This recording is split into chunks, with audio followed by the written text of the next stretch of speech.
So attaching the next section onto the bit that we've already put in, here we're going to use a T-junction. And it will just slot right in there, nice and easily. And then again, we'll put those clips on that we had before.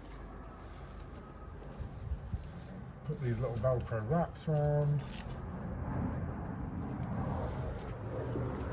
And a couple of clips.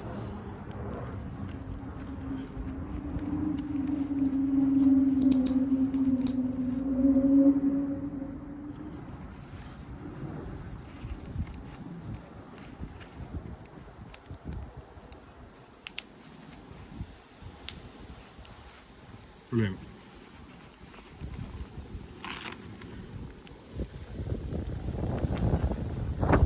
We attach the vertical sections kind of down.